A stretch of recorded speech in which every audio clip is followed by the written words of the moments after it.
Bien bonsoir. Dans l'actualité, le décès de détenus à la maison d'arrêt et de correction de Rebeuss. La famille n'accorde aucun crédit à l'explication de l'administration pénitentiaire qui parle pour sa part de malaise à l'origine de ce décès. L'adoption du nouveau code des douanes, la direction générale applaudit ces réformes plus que nécessaires à l'heure actuelle, selon le directeur général.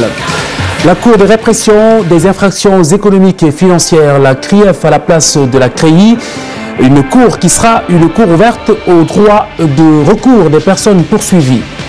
Le focus de ce soir, sport, autour de la problématique des infrastructures sportives et du positionnement de nos clubs dans le continent africain.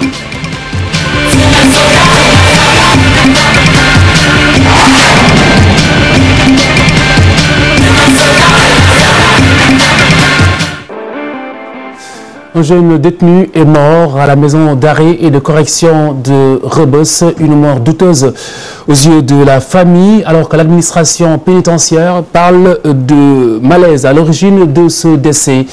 Les membres de la famille ne sont pas convaincus. Écoutez. Quand on nous a reçus, le directeur nous a dit, bon, le frère, d'abord c'est l'infirmier de la prison qui a pris la parole. Il a expliqué comment la mort s'est survenue. Et quand il a fini, alors comme je l'ai dit en Wolof, il est venu pour le rassemblement. Quand il a pris la chaise pour s'asseoir, c'est en ce moment-là qu'il est tombé. Alors, je lui ai demandé, est-ce que les 2 semaines passées, il n'avait pas fait un signe de maladie, voilà, de malaise? L'infirmier m'a dit non. Seul, c'est avant-hier qu'il avait dit qu'il avait mal à l'oreille. Et on l'a amené à l'infirmerie, on lui a donné du médicament. Ça s'est calmé. Le lendemain, la mort est survenue. Un de nous devait être présent à l'autopsie. Ou bien qu'on délègue quelqu'un qui doit nous représenter, c'est elle qui nous représente pour faire l'autopsie. Mais eux, ils ont pris leur engagement. Tout ce qu'ils nous disent, hein, que ce soit vrai ou faux, hein, mais moi je vois que c'est des choses malsaines. Voilà, résumé les doutes de la famille de ce détenu mort en prison. En ligne avec moi, le chargé de communication de l'administration pénitentiaire, M. Saliou Ndiaye. Bonsoir. Bonsoir. Alors, dans quelles circonstances ce jeune est-il mort? Donc, le détenu est décédé suite à un malaise survenu, bon, comme l'a expliqué son papa. Donc, l'accident s'est déroulé comme ça, il était en train de s'asseoir, il est tombé subitement comme ça, il est décédé. Alors, est-ce que son état de santé suggérait justement une telle possibilité? Je n'ai pas compris. Est-ce que son état de santé laissait entrevoir cette possibilité de malaise? Non, je ne pense pas. Vous ne pensez pas donc que le jeune se portait bien au moment où le malaise a eu lieu? Je n'ai pas compris le sens de votre question. Le sens de ma question tourne autour de son état de santé avant que ce malaise ne survienne. Non, je ne pense pas. D'après les informations que nous avons obtenues à partir de l'infirmerie, alors il souffrait de maladie à l'oreille. Donc il a eu le traitement qu'il fallait. Donc, comme toute maladie à l'oreille, bon, ça ne nécessitait pas une expertise beaucoup plus poussée. Donc, le traitement a été fait. On ne s'attendait pas à une situation comme celle qui s'est déroulée après. Très bien. Est-ce que vous pouvez justement nous ramasser les conclusions de l'autopsie? La famille regrette de ne pas avoir été représentée pendant l'opération. Est-ce que vous pouvez revenir un peu sur la teneur de l'autopsie du certificat de genre de mort? Bon, comment est-ce que l'autopsie s'est déroulée? Bon, en cas de mort en milieu carcéral, ce qu'on fait d'abord, on avertit la police pour venir faire le constat. Ensuite, on renseigne le procureur de la République. Ensuite, le médecin de l'administration pénitentiaire s'est déplacé sur les lieux pour faire le constat médical. Enfin, les sapeurs-pompiers ont enlevé le corps et l'ont amené à la morgue. Très bien. C'est à partir de la morgue maintenant que l'autopsie est faite. Le résultat de l'autopsie atteste comme quoi il s'agit d'une mort naturelle. Donc ça s'est passé exactement comme ça. Et nous regrettons vraiment cette mort parce qu'en fait, un membre de l'administration pénitentiaire, c'est comme presque un détenu. Donc il fait partie de la famille pénitentiaire. Donc en cas de décès survenu dans des circonstances comme celle-là, eh bien c'est une préoccupation pour tout le monde. Et nous compatissons véritablement auprès de cette famille qui est vraiment éprouvée au même titre que nous-mêmes. Alors, dans ce genre de cas, M. Saliou Ndiaye, les conditions de détention sont souvent incriminées. Que pouvez-vous dire aujourd'hui aux Sénégalais pour les rassurer là-dessus, si ce n'est pas le cas, bien entendu? Oui, en fait, il est très facile de dire que les conditions de détention sont à l'origine de tous les maux. Bon, c'est pas pour dédouaner l'administration pénitentiaire, mais je pense qu'avec 2050 détenus qui sont à l'intérieur de la prison et qu'il soit arrivé un cas comme celui-là, je ne pense pas que ce soit directement lié aux conditions de détention. Sinon, ce serait véritablement une épidémie au sein de l'administration, au sein de la prison centrale. Tout à fait. Alors, justement, M. Ndiaye, juste pour avoir une petite idée, quelle est la dimension standard d'une cellule à Rebeuss? La dimension standard. Et pour combien de détenus? Je n'ai pas compris le sens de votre question. Quelle est la dimension d'une cellule à Rebeuss, la dimension standard? Bon, la dimension normale d'une cellule à Rebeuss, c'est de l'ordre de 7 mètres et quelques. Bon, je ne suis pas géomètre pour connaître vraiment la dimension standard, mais en fait, bon, toute infrastructure pénitentiaire obéit à une logique qui a été préétablie. Donc, ce qu'on peut dire, c'est que le surpeuplement carcéral est réel. Donc, c'est ça, la réalité. Et combien de détenus y a-t-il généralement dans une cellule? Combien de détenus dans une cellule standard? Bon, dans une cellule normale, bon, ça dépend des dimensions de la cellule. Donc, on va mettre les détenus en fonction de la dimension de la cellule, mais il faut tenir compte du fait que, bon, parfois les mandats de dépôt qui nous parviennent du parquet sont à exécuter en fonction maintenant des infrastructures qui sont sur place. Donc, aucunement, donc, on ne peut pas se référer tout simplement à des situations standards. Bon, par exemple, vous prenez le cas de la population pénitentiaire. Bon, pour un détenu, pour escorter par exemple 2 détenus, il faut un garde pénitentiaire, mais parfois on a à escorter 10, 15 détenus pour un seul garde pénitentiaire. Donc la notion de standard est une notion qui est comme ça. Tout cela pour dire que vous êtes débordé en fait. Comment? Tout cela pour dire que vous êtes débordé par le nombre de détenus qu'on vous a. Non, bien sûr, le débordement existe parce que depuis 1823 jusqu'à présent, on n'a pas construit de prison au Sénégal. Donc c'est dire que le débordement est réel. Et le débordement n'est pas sénégalais tout simplement. C'est mondial. C'est la configuration même du surpeuplement carcéral qui est à l'origine de cette situation. Très bien. Alors, toute dernière question, serait-il envisageable d'instaurer une visite médicale systématique pour tout détenu avant l'emprisonnement pour éviter ce genre de cas? Bon, en fait, dès l'entrée en prison, bon,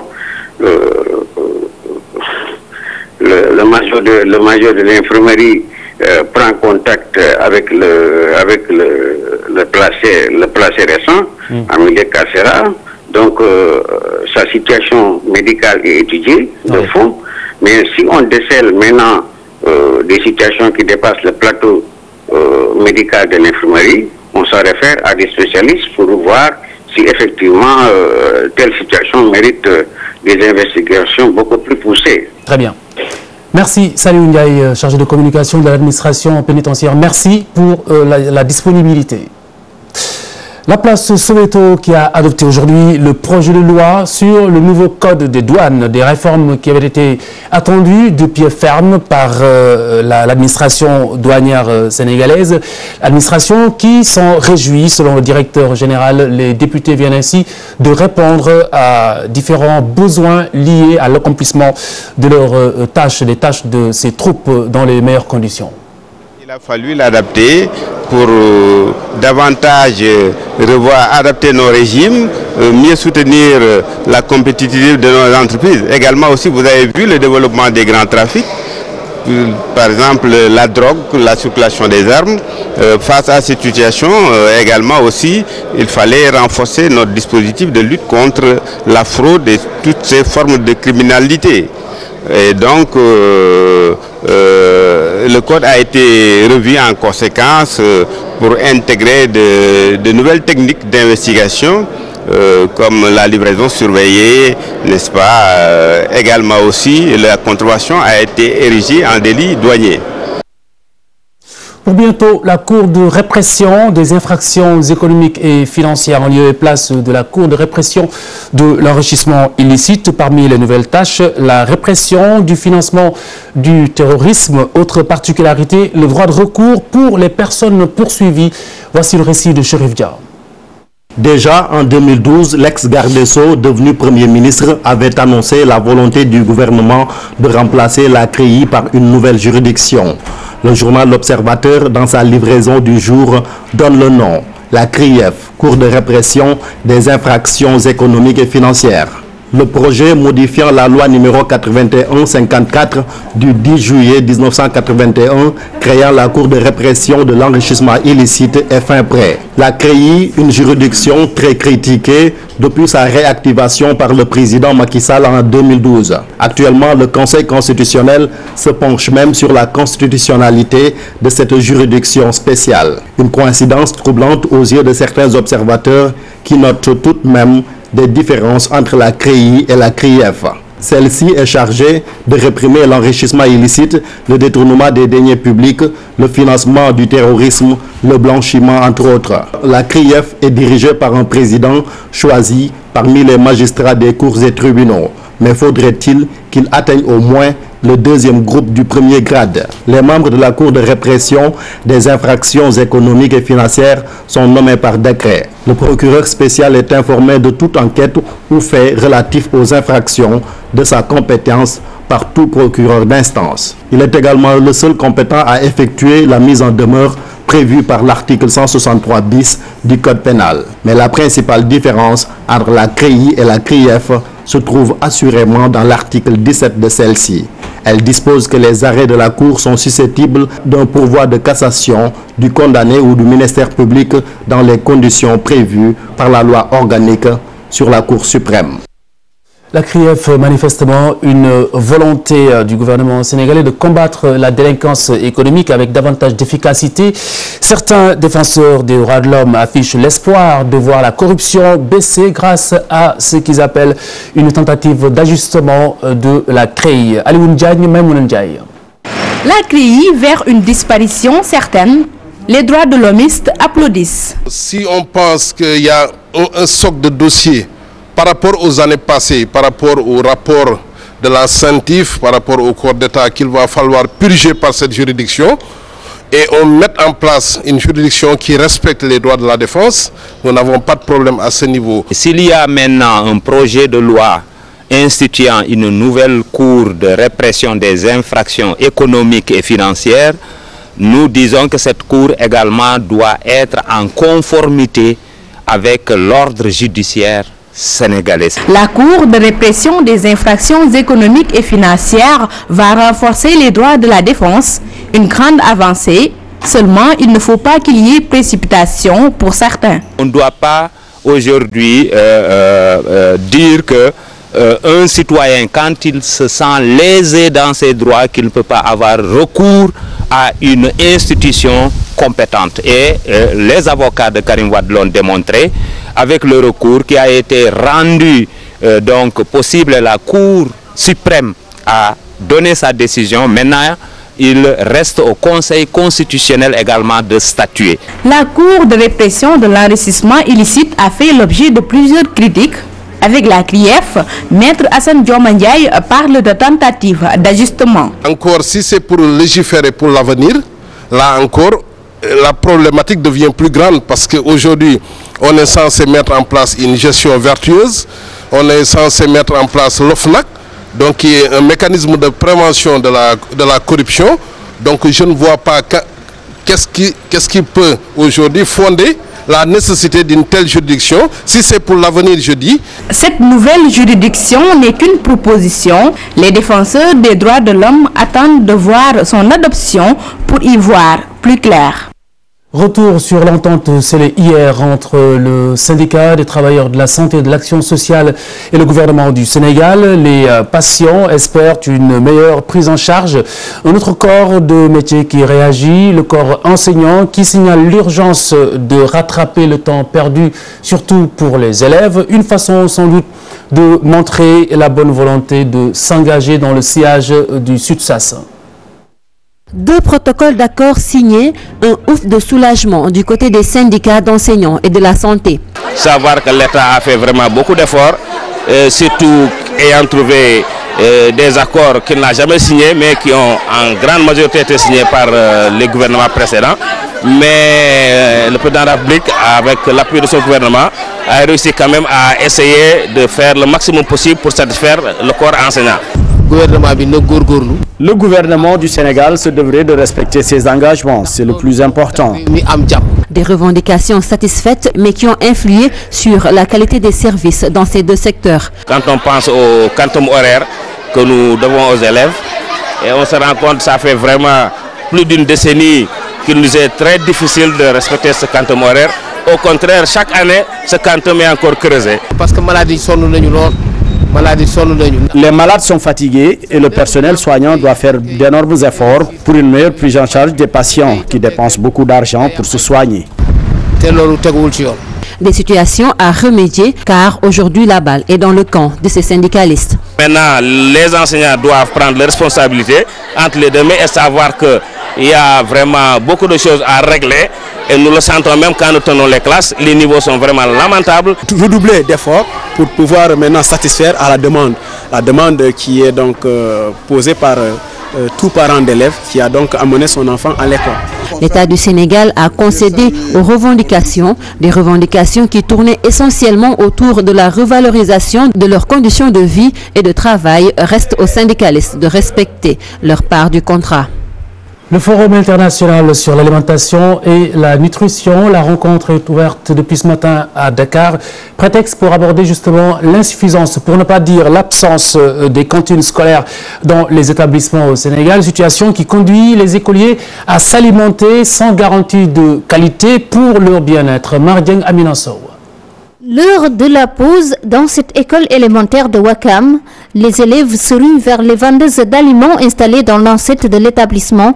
Ici, les cantines scolaires sont inexistantes. Ce coin-là est un coin réservé à la vente des denrées alimentaires.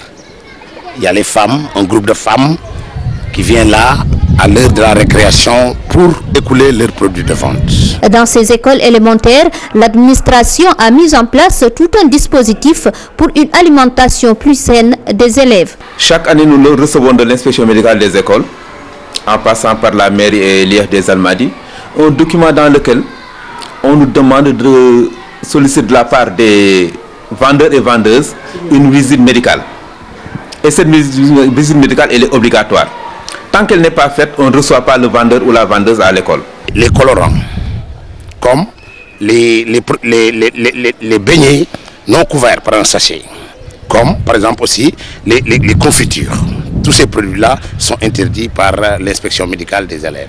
Ces vendeuses d'aliments veulent un meilleur cadre pour de meilleurs services.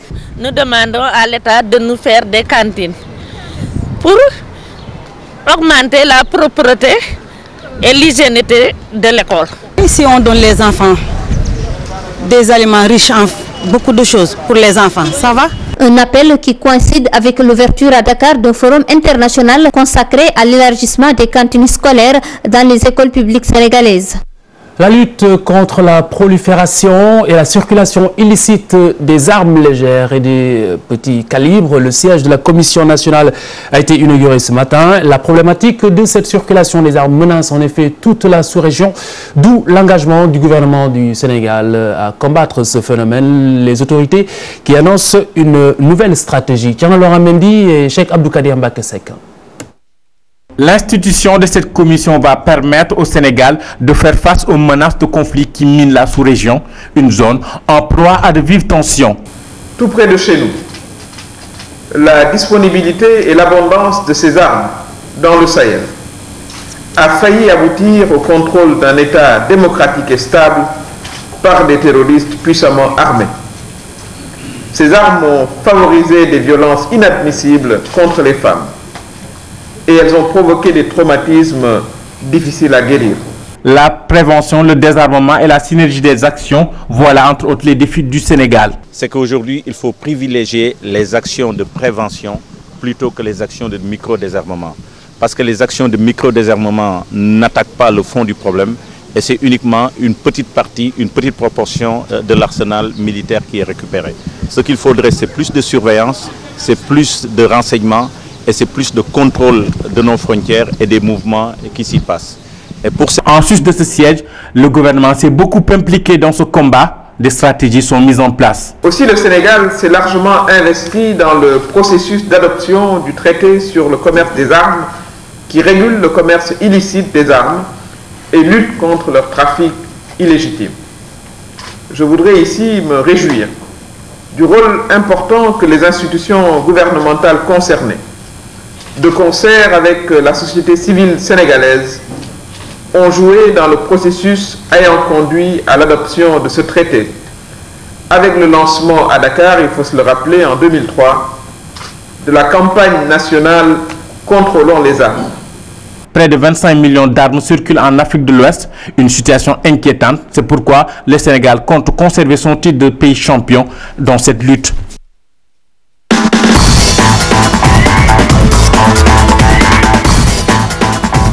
Le Sénégal qui n'est pas du tout champion dans le domaine des infrastructures sportives. Pape Abdoulaye, bonsoir. Bonsoir Khalifa Diakhaté. La problématique fait l'objet du focus de ce soir. Effectivement, une passe difficile du football local et des clubs sénégalais confirmée par l'élimination de ces clubs sénégalais en tour préliminaire de la Coupe d'Afrique des clubs, des éliminations qui relancent le débat sur les infrastructures, mais d'abord sur le manque de formation des joueurs et des entraîneurs. Abdou Aziz Kane.